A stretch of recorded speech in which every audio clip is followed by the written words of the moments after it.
Congress party के हमारे सारे के सारे बब्बर शेर और शेरनियां,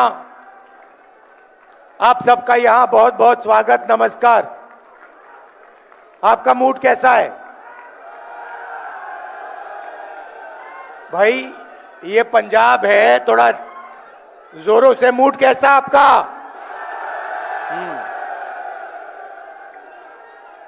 तो आज मैं आपको थोड़ा सा बताना चाहता हूं, दिल्ली में, देश में क्या हो रहा है। पिछले कुछ दिनों में प्रधानमंत्री ने क्या किया और इसका नतीजा क्या होने वाला है, वो मैं आपको बताने आया हूं। सबसे पहले पंजाब जानता है कि देश की नींव जो होती है, देश की नींव किसान और मजदूर होता है। इस बात से आप सहमत हैं? सही है? मतलब फूड सिक्योरिटी के बिना, किसान के बिना, मजदूर के बिना देश नहीं बनाया जा सकता है, देश मजबूत नहीं हो सकता है। आप जानते हो, क्योंकि हिंदुस्तान की फूड सिक्योरिटी में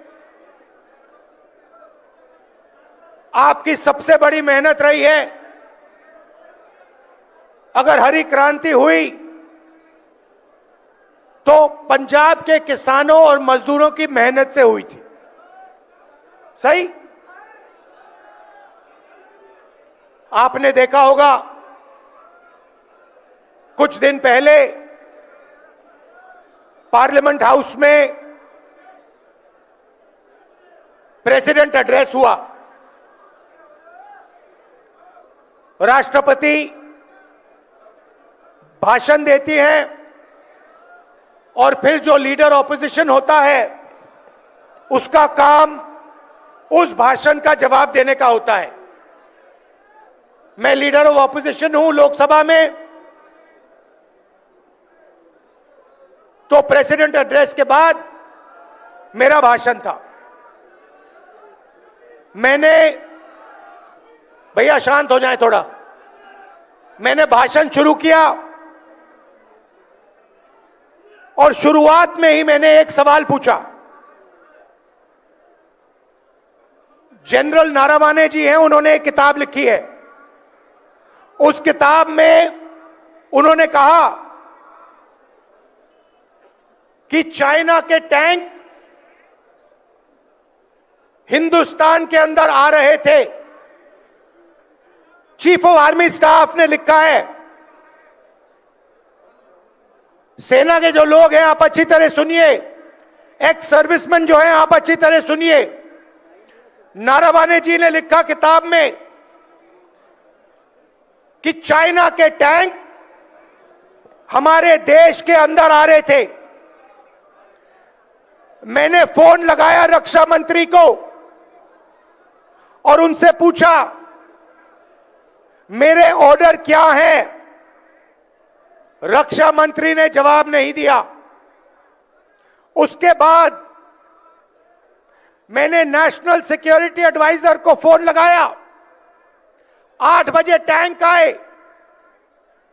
तकरीबन 9 बजे मैंने नेशनल सिक्योरिटी एडवाइजर को फोन लगाया, उनसे पूछा मेरे ऑर्डर क्या हैं।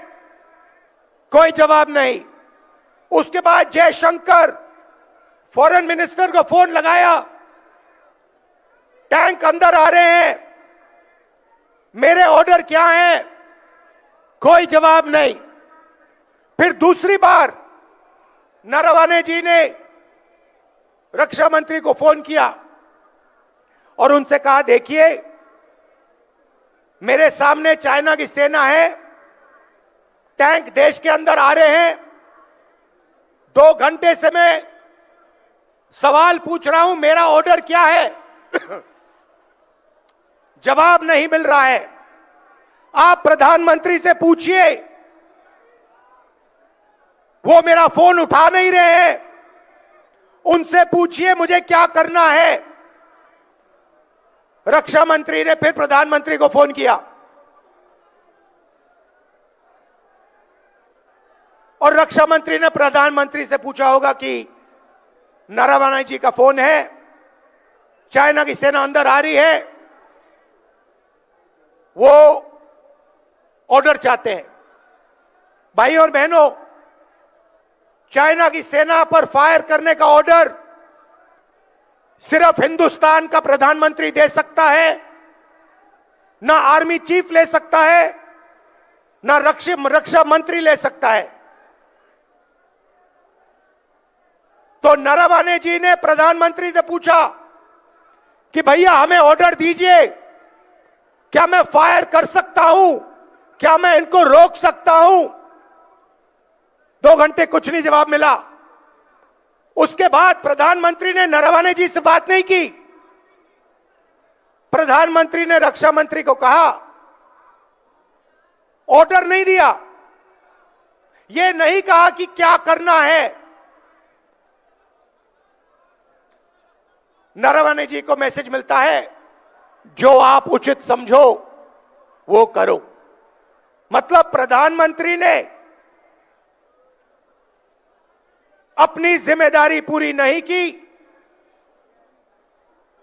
नरवणे जी को छोड़ दिया। नरवणे जी अपने किताब में लिखते हैं कि मुझे लगा कि मैं अकेला खड़ा हूं, मुझे ना प्रधानमंत्री ने ऑर्डर दिया, ना रक्षा मंत्री ने ऑर्डर दिया, तो यह मैं भाषण दे रहा था, मेरा भाषण रोक दिया।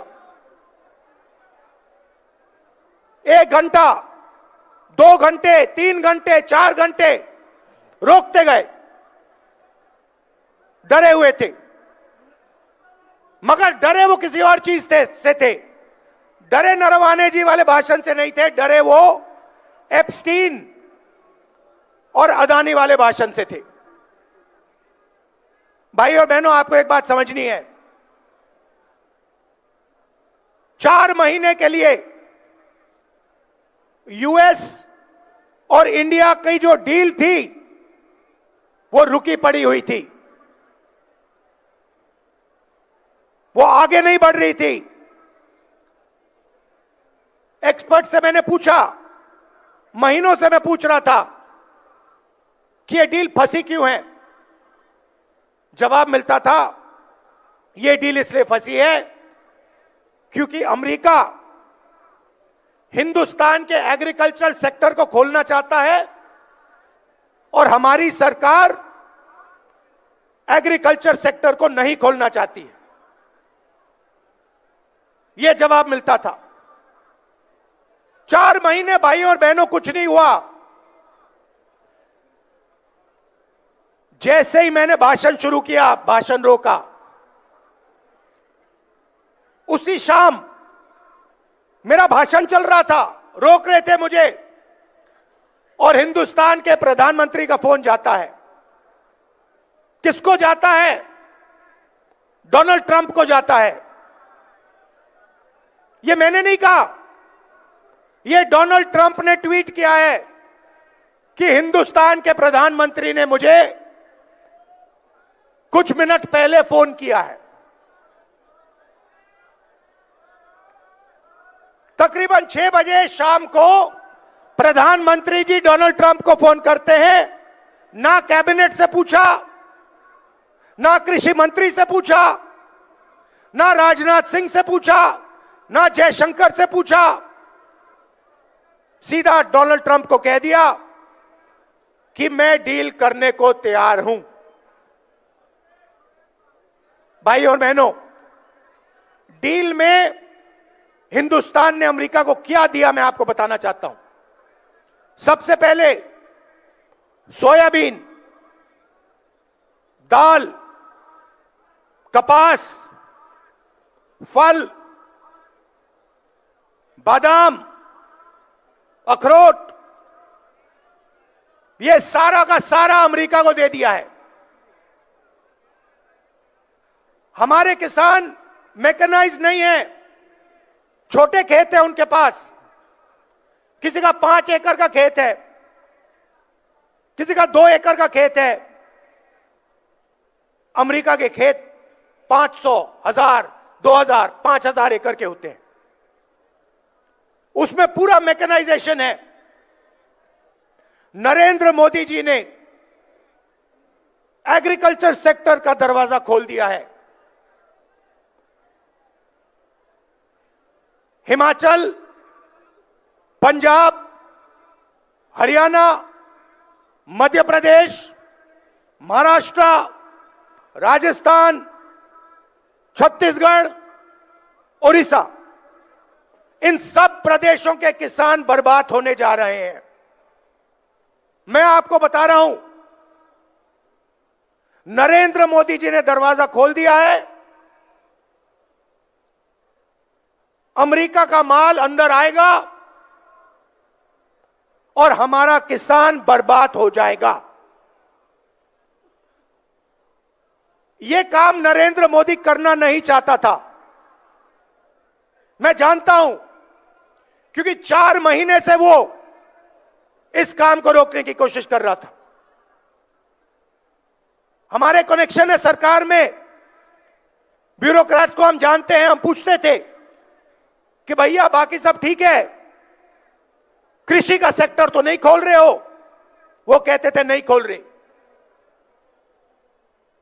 हिंदुस्तान का कोई प्रधानमंत्री, चाहे वो कांग्रेस पार्टी का हो, चाहे वो बीजेपी का हो, किसी और पार्टी का हो, एग्रीकल्चर सेक्टर को नहीं खोल सकता है। कोई भी प्रधानमंत्री नहीं खोल सकता है। तो सवाल उठता है कि नरेंद्र मोदी ने जो काम 4 महीने के लिए नहीं किया, उस काम को उसने 15 मिनट में क्यों कर दिया? यह सवाल है। यूएस डील में सिर्फ कृषि का दरवाजा नहीं खोला। मैं आपको थोड़ा इंटरनेशनल मामलों की बात करना चाहता हूं। देखिए, आपने देखा यूक्रेन में युद्ध हो रहा है, देखा। आप देख रहे हो कि गाजा में युद्ध हो रहा है, दिख रहा है आपको? युद्ध किसके बीच में है? लड़ाई किसके बीच में हो रही है? बताइए, आप बताइए। चाइना और अमेरिका के बीच में लड़ाई हो रही है। यूक्रेन में एक तरफ चाइना, रूस, दूसरी तरफ अमेरिका, यूरोप। गाजा में, ईरान में एक तरफ चाइना, ईरान, रूस, दूसरी तरफ अमेरिका। भाइयों और बहनों, आपको एक बात समझनी है। अगर अमेरिका को चाइना से लड़ना है तो उसे हिंदुस्तान की डेटा की जरूरत है। बिना हिंदुस्तान के डेटा के अमेरिका चाइना से नहीं लड़ सकता। क्यों? क्योंकि चाइना के पास दुनिया का सबसे बड़ा डेटा पड़ा हुआ है। सबसे ज्यादा डेटा चाइना के पास है। दूसरे नंबर पे कौन है भाइयों और बहनों? इंडिया। और शायद पहले नंबर पे हम हैं। हमारे पास करोड़ों लोग हैं। ये एआई की बात होती है, बिना डेटा एआई का कोई मतलब ही नहीं है। एआई का मतलब डेटा। डेटा किसके पास है? हिंदुस्तान के पास है। पिछली सदी तेल की थी। सऊदी अरेबिया के पास तेल, अमेरिका के पास तेल, रूस के पास तेल, ईरान के पास तेल। 21वीं सदी डेटा की सदी है, डेटा की सेंचुरी है। डेटा किसके पास? आपके पास, आपके हाथों में है। जब आप फोन चलाते हो, व्हाट्सएप, ट्विटर, मैसेज भेजते हो, यह सारा का सारा डेटा आपका है, हमारा है, देश का है। ये देश की पूंजी है, ये 21वीं सदी में देश का फाउंडेशन है और अमेरिका को इस डेटा की जरूरत है। भाई और बहनों, यूएस इंडिया डील में पीछे छोटी सी लाइनों में लिखा है कि हिंदुस्तान का पूरा डेटा नरेंद्र मोदी ने अमेरिका के हवाले कर दिया है। आप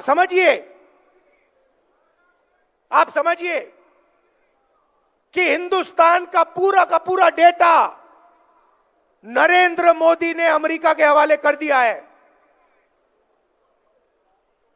20 साल टैक्स माफ किया अमेरिकन कंपनियों का। हिंदुस्तान का डेटा अब अमेरिका कहीं भी रख सकता है। अमेरिका में हमारा डेटा रखना चाहता है तो वहां रख सकता है, जापान में रखना चाहता है तो वहां रख सकता है। आप सोचिए, अगर सऊदी अरेबिया के पास तेल है और सऊदी अरेबिया ने पूरा का पूरा अपना तेल अमेरिका के हवाले कर दिया तो सऊदी अरेबिया के पास क्या बचेगा? अगर रूस ने अपना पूरा का पूरा तेल उठा के अमेरिका को दे दिया तो रूस का क्या होगा? तो पहली बात, कृषि सेक्टर का दरवाजा खोला, किसानों को खत्म किया। मैं जिम्मेदारी से बोल रहा हूं, तूफान आने वाला है। जब अमेरिका के अखरोट आएंगे, बादाम आएंगे, सेब आएंगे, दाल आएगा, कपास, सोयाबीन, तूफान आएगा। दूसरी बात, हमारा पूरा का पूरा डेटा जो हमारे देश का भविष्य है वो पूरा का पूरा नरेंद्र मोदी ने दे दिया। तीसरी बात, नरेंद्र मोदी जी ने डोनाल्ड ट्रंप को गारंटी दी है कि हर साल हिंदुस्तान 9 लाख करोड़ रुपए अमेरिका के प्रोडक्ट्स खरीदेगा। समझिए, हर साल अमेरिका के पास हिंदुस्तान जाएगा और कहेगा भैया हम 9 लाख रुपए आपका माल खरीदेंगे। आप मुझे बताइए, अगर हिंदुस्तान अमेरिका से 9 लाख करोड़ रुपए का माल खरीदेगा तो हमारे small scale sector, medium scale sector, हमारी इंडस्ट्री का क्या होगा? खत्म हो जाएगा।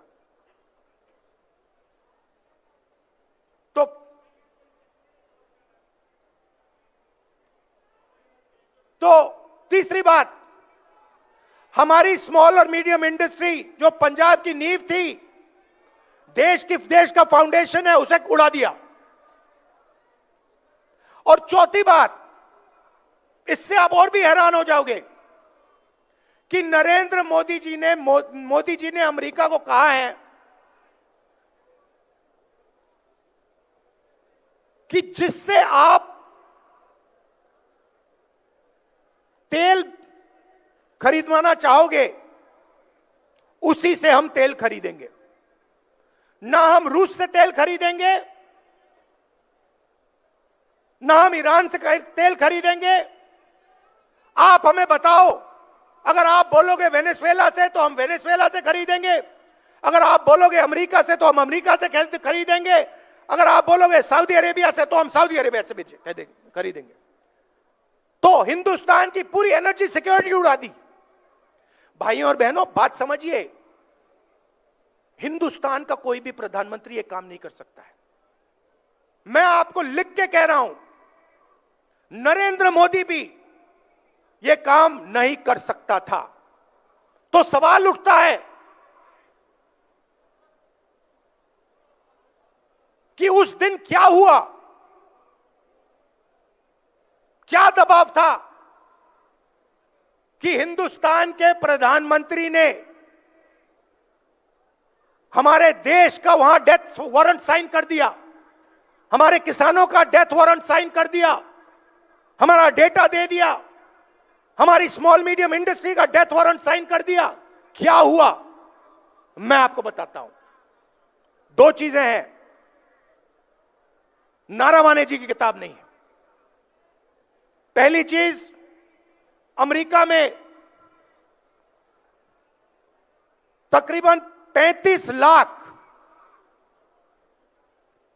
लाख फाइलें हैं एप्स्टीन की।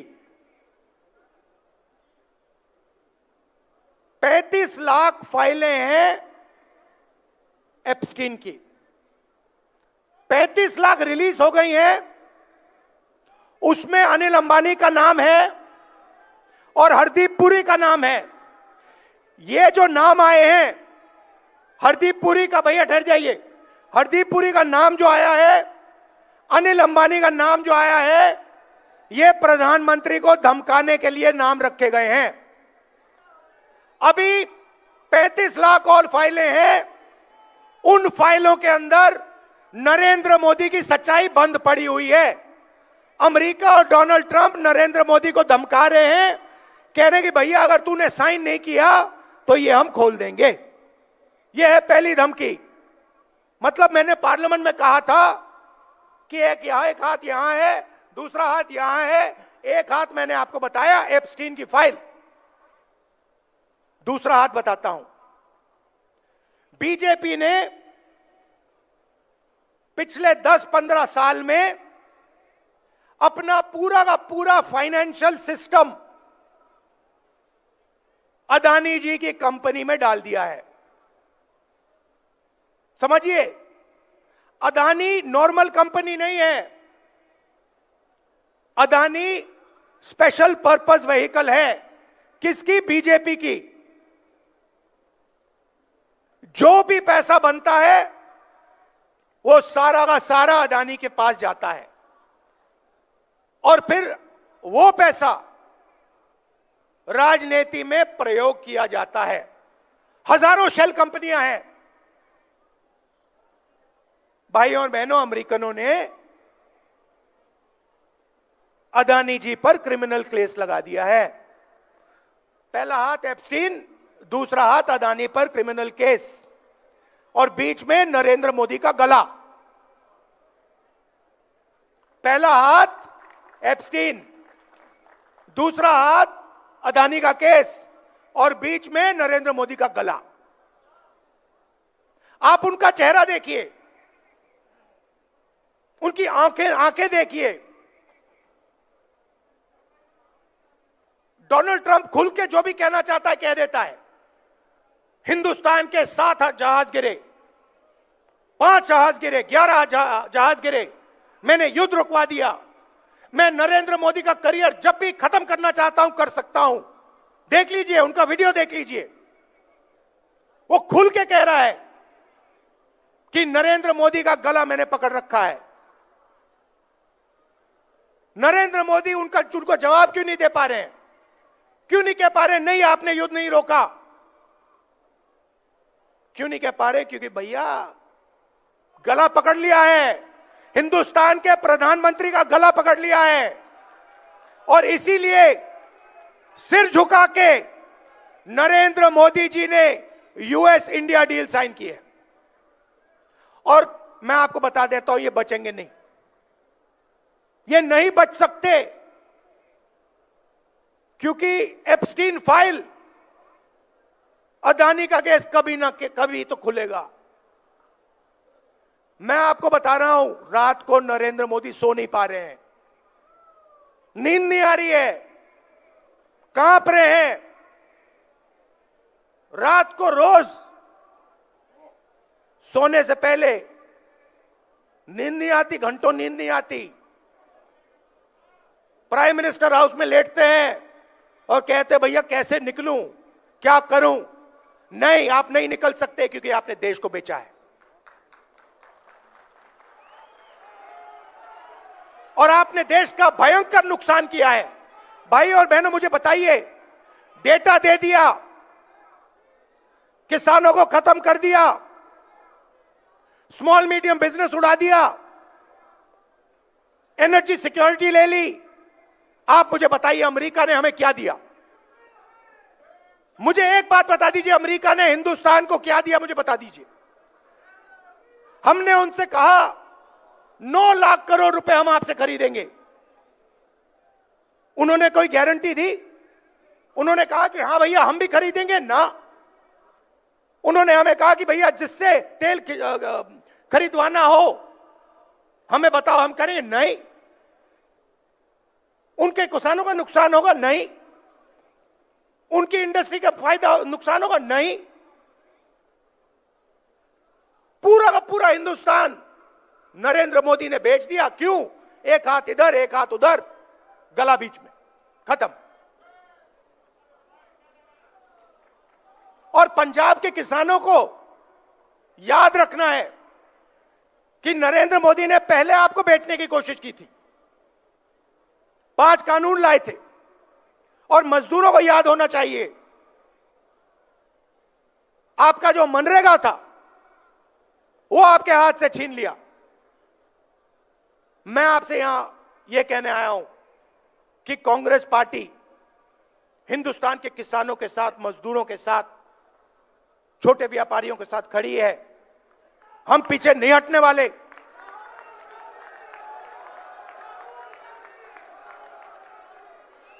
और आप देखना, आप देखना, अब मैंने जो बोला, अब आप देखना, नरेंद्र मोदी की जब भाषण देता है, उनकी आंखों में देखो, उनकी आंखों में देखो और अपने आप से पूछो, क्या ये व्यक्ति हमें सच बोल रहा है या झूठ बोल रहा है?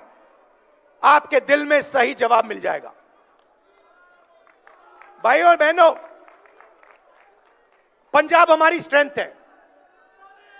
मैं जब यहां आता हूं, मैं आपको बता रहा हूं, मुझे इतना मजा आता है क्योंकि मुझे हिंदुस्तान की शक्ति, हिंदुस्तान का फाउंडेशन यहां दिखता है।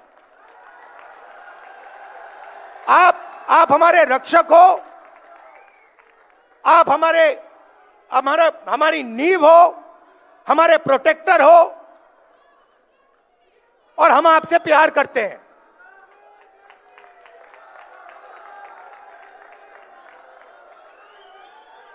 ये मत भूलिए। बाकी सब ठीक है, राजनीति ठीक है, बाकी सब ठीक है, मगर ये मत भूलिए, मैं पंजाब की जनता से प्यार करता हूं, मोहब्बत करता हूं।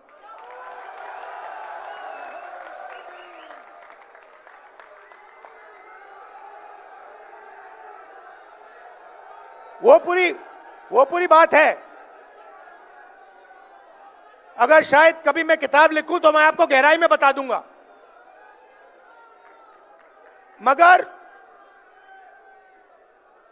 आपका भविष्य है, आपके किसानों का भविष्य है, युवाओं का भविष्य है, इसको उज्जवल बनाना है और पंजाब को सक्सेसफुल बनाना है। बाकी सब ये करना है हमें। अच्छा, आखिरी बात मैं कहना चाहता हूं, यहां पे मेरे दोस्त बैठे हुए हैं। देखिए, कांग्रेस पार्टी को भी मैं मैसेज देना चाहता हूं, काम टीम वर्क से होता है, काम टीम वर्क से होता है। एक प्लेयर गेम नहीं जीत सकता है। हमारे पास पूरी टीम बैठी है और मैं आपको मैसेज देना चाहता हूं सबको, खारगे जी के साइड से, मेरे साइड से, भैया टीम प्लेयर बनो, नहीं तो हम तुम्हें रिजर्व में बैठा देंगे। चाहे आप कितने भी बड़े हो, मैं बता रहा हूं, चाहे आप कितने भी बड़े हो, पार्टी से बड़ा कोई नहीं है। आप टीम प्लेयर बनो,